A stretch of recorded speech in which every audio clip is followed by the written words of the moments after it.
السلام علیکم ورحمۃ اللہ وبرکاتہ۔ قال اللہ سبحانہ وتعالی فی محکم تنزیلہ بعد اعوذ باللہ من الشیطان الرجیم الذین ان مکناہم فی الارض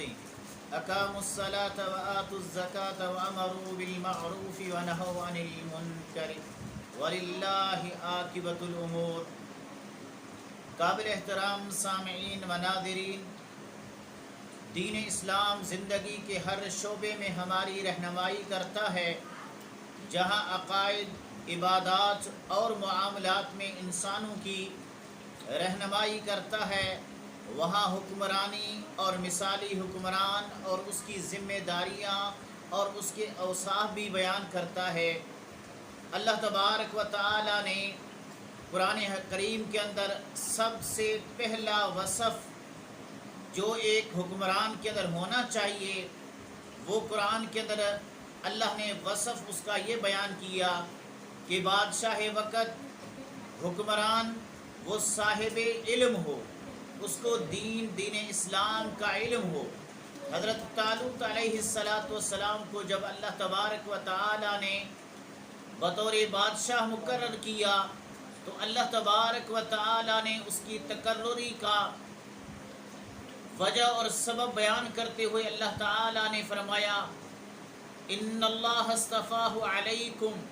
وزادہ بسطۃ فی العلم والجسم، کہ اللہ تبارک و تعالی نے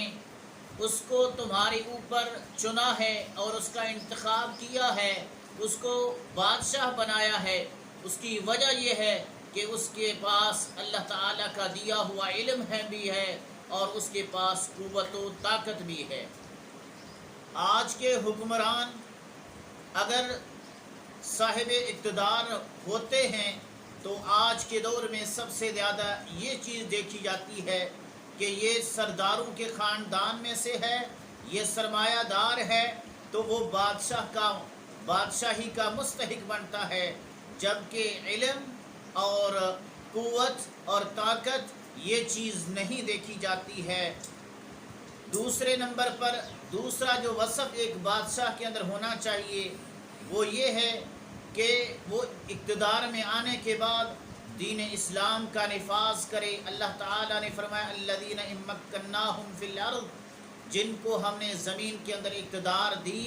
تو ان کی یہ ذمہ داری بنتی ہے کہ وہ نماز کو قائم کریں، وہ زکوٰۃ دیں، وہ نیکی کا حکم دیں، برائی سے روکیں، اللہ تعالیٰ کی شریعت کا نفاذ کریں، حدود اللہ کو قائم کریں۔ تیسرا وصف اس کا یہ ہونا چاہیے کہ وہ ہر فیصلہ اللہ تعالیٰ کے دیے ہوئے قانون و شریعت کے مطابق کریں۔ اللہ نے اپنے پیارے پیغمبر کو بھی یہی حکم دیا فَاحْكُمْ بِمَا أَنزَلَ اللَّهُ وَلَا تَتَّبِعْ أَهْوَاءَهُمْ، اے میرے پیارے پیغمبر ان کے درمیان میں اللہ کے نازل کردہ شریعت کے ساتھ فیصلہ کیجئے اور ان کے خواہشات کی پیروی نہ کیجئے۔ رسول اللہ صلی اللہ علیہ وسلم کی ساری زندگی رب العالمین کے قوانین کے بالادستی میں گزری۔ رب کا جو حکم ہوتا تھا پیارے پیغمبر کا وہی فرمان ہوتا تھا۔ آپ کی کوئی بات، آپ کا کوئی بھی حکم، آپ کا کوئی بھی فیصلہ اللہ تعالیٰ کی مرضی کے بغیر نہیں ہوتا تھا۔ اسی طرح چوتھی صفت ایک حکمران کے اندر یہ ہونی چاہیے اور اس کا یہ ذمہ داری بنتی ہے کہ وہ عدل اور انصاف قائم کرے۔ آپ علیہ السلام کے زمانے کے اندر قریش قبیلہ کی مخزوم قبیلہ کی ایک عورت فاطمہ بنت اسود جب چوری کرتی ہے، حضرت اسامہ بن زید رضی اللہ تعالی عنہ سفارشی بن کر آتے ہیں، اللہ کے رسول کا چہرہ متغیر ہو جاتا ہے اور اللہ کے رسول صلی اللہ علیہ وسلم نے فرمایا فَإِنَّمَا هَلَكَ النَّاسُ قَبْلَكُمْ إِنَّهُمْ كَانُوا إِذَا سَرَكَ فِيهِمُ الشَّرِيفُ تَرَكُوهُ وَإِذَا سَرَكَ فِيهِمُ الضَّعِيفُ أَقَامُوا عَلَيْهِ الْحَدَّ۔ آپ نے فرمایا تم سے پہلی امتیں اس وجہ سے ہلاک ہو گئی کہ جب ان کے اندر کوئی سردار، سربراہ چوری کرتا، وڈیرا کوئی چوری کرتا تو اس کو چھوڑ دیا کرتے تھے۔ اگر کوئی کمزور عام آدمی چوری کرتا اس کے اوپر حدود کو نافذ کیا کرتے تھے۔ اور آج بھی مسلمان حکمرانوں کا یہی حال ہے کہ عوام کے لیے، غریب کے لیے سارے قوانین ہیں، لیکن حکمرانوں کے لیے، سرداروں کے لیے اور چودھریوں کے لیے کوئی قانون نہیں ہے۔ اللہ کے رسول صلی اللہ علیہ وسلم نے آپ نے کیا فرمایا؟ فرمایا والذی نفس محمد بیدہ، قسم ہے اس ذات کی جس کے ہاتھ میں محمد کی جان ہے، اگر بیٹی فاطمہ بنت محمد بھی چوری کرتی تو میں اس کا بھی ہاتھ کاٹ دیتا۔ چھٹا وصف ایک حکمران کے اندر یہ بھی ہونا چاہیے کہ وہ اس عہدے کا، اس منصب کا وہ اہل بھی ہو۔ اگر وہ اس کا اہل نہیں ہے تو اس کو وہ منصب، وہ عہدہ نہ لینا چاہیے اور نہ اس کی خواہش کرنی چاہیے۔ رسول اللہ صلی اللہ علیہ وسلم کے پاس سیدنا ابو ذر رضی اللہ تعالیٰ عنہ آئے اور کہنے لگے اللہ کے رسول مجھے آپ سرکاری کام کیوں نہیں دیتے؟ آپ نے حضرت ابو ذر کے کندھے پہ اپنا ہاتھ مبارک رکھا اور فرمایا یا ابا ذر انک ضعیف، اے ابو ذر تو کمزور ہے، وانہا امانہ، اور یہ سرکاری کام یہ ایک امانت ہے، وانہا یوم القیامہ خزی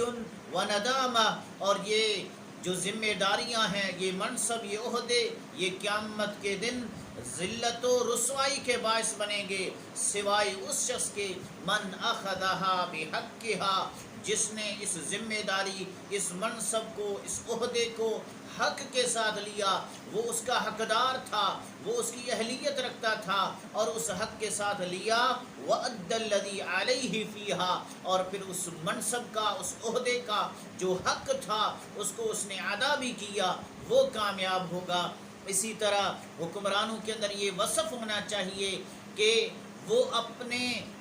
دروازوں کو ضرورت مند، حاجت مند، مسکینوں کے لیے، غریبوں کے لیے ہر وقت کھلا رکھیں۔ اللہ کے رسول صلی اللہ علیہ وسلم نے فرمایا ما من امام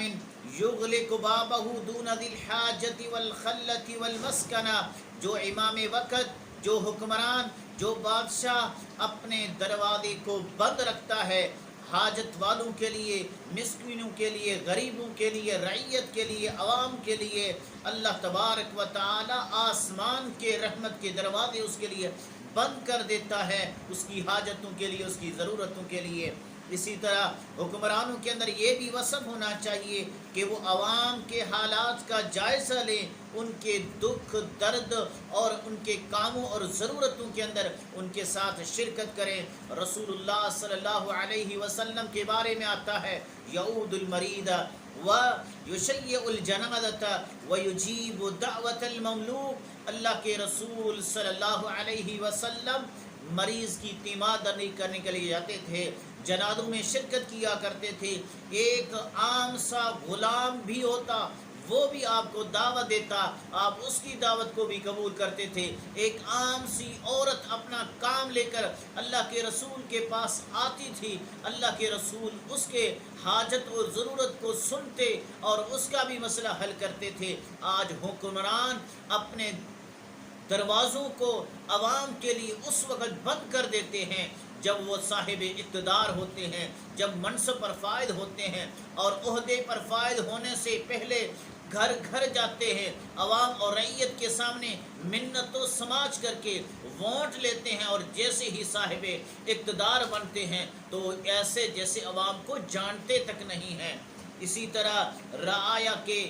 بارے میں نگرانی کرنا اور ان کا خیال رکھنا یہ بھی حکمرانوں کی ذمہ داری بنتی ہے۔ اللہ کے رسول نے فرمایا کلکم راع وکلکم مسئول عن رعیتہ، الامام راع ومسئول عن رعیتہ، امام وقت، بادشاہ وقت نگران ہے، نگہبان ہے، ذمہ دار ہے، اس سے قیامت کے دن اس کی رعیت کے متعلق سوال کیا جائے گا۔ رعیت کے بارے میں اس کی نگرانی، اس کا خیال رکھنا یہ اس کا ذمہ ہے، اور قیامت کے دن اس سے پوچھا جائے گا کون کیا کس حالت کے اندر تھا، یہ قیامت کے دن اس سے پوچھا جائے گا۔ اسی طرح حکمرانوں کو چاہیے کہ ان کے اندر یہ وصف ہونا چاہیے، یہ خوبی ہونی چاہیے کہ وہ عوام کے ساتھ نرمی برتیں اور عوام الناس کے اوپر سختی نہ کریں، ایسے قوانین نافذ نہ کریں جن قوانین کی وجہ سے عوام الناس پریشان ہو۔ رسول اللہ صلی اللہ علیہ وسلم نے فرمایا اللہم من ولی من امر امتی شیئا، اے اللہ جو حکمران بنا میری امت کے کاموں میں سے کسی کام کا، فشق علیہم، اس نے عوام الناس کے اوپر مشقتیں ڈالی، ایسے قوانین نافذ کیے، ایسے ٹیکس ڈال دیے جس وجہ سے عوام پریشان ہوا، مشقت میں وہ عوام گئی، تو اللہ کے رسول نے اس کو بد دعا دیتے ہوئے اللہ کے رسول نے فرمایا اللہ ایسے حکمرانوں پر تو بھی مشقت ڈال دے، اور جس نے حکمران نے اپنی عوام کے ساتھ نرمی برتی اور ان کو سہولیات دیے اور ان کی زندگی کو آسان کیا، اللہ ایسے حکمرانوں پر تو بھی رحم فرما اور ان کے اوپر نرمی فرما۔ اسی طرح حکمرانوں کو عوام الناس کے ساتھ دھوکہ نہیں کرنا چاہیے، وعدے کر کے وعدے پورے نہ کرنا یہ بھی نہیں کرنا چاہیے، بلکہ عوام الناس کے ساتھ خیر خواہی کرنی چاہیے۔ اللہ کے رسول نے فرمایا ما من وال یلی رعیت من المسلمین، جو حکمران رعیت کے کاموں میں سے کسی کام کا والی و وارث بنا فیموت، پھر اسے موت آئی، وہو غاش لہم، اور وہ عوام کو رعیت کو دھوکہ دینے والا ہے، الا حرم اللہ علیہ الجنہ، تو ایسے حکمرانوں پر اللہ تعالیٰ نے جنت کو حرام کر دیا۔ اللہ حکمرانوں کو ہدایت دے دے۔ آج کے حکمران اقتدار میں آنے سے پہلے عوام کو سبز باغ دکھاتے ہیں، ہزار جھوٹے وعدے کرتے ہیں، طرح طرح کے دھوکے دے کر اقتدار سنبھالتے ہیں، اور اقتدار سنبھالنے کے بعد وہ ایسے جیسے عوام الناس کو جانتے ہی نہیں ہیں، سوائے ان کو اذیتیں اور تکلیفیں دینے کے، اور ان کا جیسے کوئی کام ہی نہیں ہے۔ اسی طرح حاکم وقت کو عوام کا بھی محافظ، وطن عزیز کا بھی محافظ ہونا چاہیے، نہ کہ وطن کا غدار ہونا چاہیے۔ رسول اللہ صلی اللہ علیہ وسلم کے بارے میں آتا ہے کان اشجع الناس احسن الناس، اللہ کے نبی لوگوں میں سے سب سے زیادہ حسین و جمیل تھے، لوگوں میں سے سب سے زیادہ بہادر تھے۔ وَلَقَدْ فَضِيَ أَهْلُ الْمَدِينَةِ، ایک رات مدینہ کے اندر ایک طرف سے گھبراہٹ کی آواز آئی، فخرجوا نحو الصوت، اللہ کے رسول کے صحابہ اس آواز کی سمت نکلے، فیستقبلہم النبی، تو انہوں نے کیا دیکھا کہ اس آواز کی سمت سے اللہ کے نبی آ رہے ہیں، اللہ کے نبی نے ان کا سامنا کیا، اور آپ حضرت ابو طلحہ کے گھوڑے کی ننگی پیٹھ پر سوار تھے، وفی عنقہ السیف، اللہ کے نبی کے گردن کے اندر تلوار ہے۔ اللہ کے نبی نے اپنے صحابہ کو تسلی دیتے ہوئے فرمایا لم تراؤ، میرے صحابہ گھبراؤ مت، میں یہاں سے سارا جائزہ لے کر آ چکا ہوں، ادھر کوئی گھبراہٹ کی بات نہیں ہے۔ یہ ہوتے ہیں حکمران جو گھبراہٹ کے وقت، خوف کے وقت سب سے آگے ہوتے ہیں، اپنی عوام، اپنی رعیت کی بھی محافظ ہیں، اپنے وطن عزیز کے بھی دفاع کرنے والے ہیں۔ اللہ کے رسول نے مدینہ کے اوپر جب خطرات تھے، جب غزوہ خندق تھا، تو اس موقع پہ اللہ کے رسول نے بذات خود اس خندق کو کھودا، صحابہ کے ساتھ خود شرکت کی اور مدینہ کا دفاع کیا۔ اسی طرح حکمرانوں کو چاہیے کہ وہ اپنے وطن کی ترقی اور اس کی خوشحالی کے لیے ہر وقت اللہ تعالیٰ سے دعائیں کیا کریں۔ اللہ کے رسول ابراہیم علیہ السلام مکہ کے لیے دعا کرتے ہیں رب اجعل ھذا بلدا آمنا، اے میرے رب اس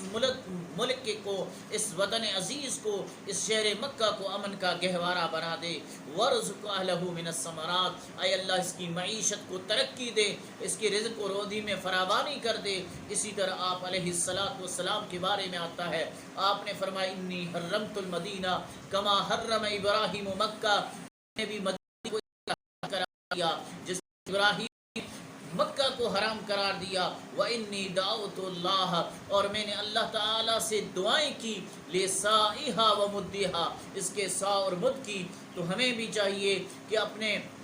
وطن عزیز کی دفاع بھی کریں، اس کی ترقی اور خوشحالی اس کے لیے اللہ تعالیٰ سے دعائیں کیا کریں۔ اللہ تعالیٰ ہمیں ایسے حکمران نصیب فرمائے جن حکمرانوں کے اندر یہ اوصاف ہوں، یہ خوبیاں ہوں اور ان ذمہ داریوں کو ادا کرنے والے ہوں۔ یاد رکھو عوام الناس، اگر آپ لوگوں نے ایسے حکمران اپنے اوپر مسلط کیے ووٹ دے کر جو ظالم ہوں گے، جابر ہوں گے، تو یاد رکھو اس ظلم کے اندر آپ کا بھی حصہ ہوگا۔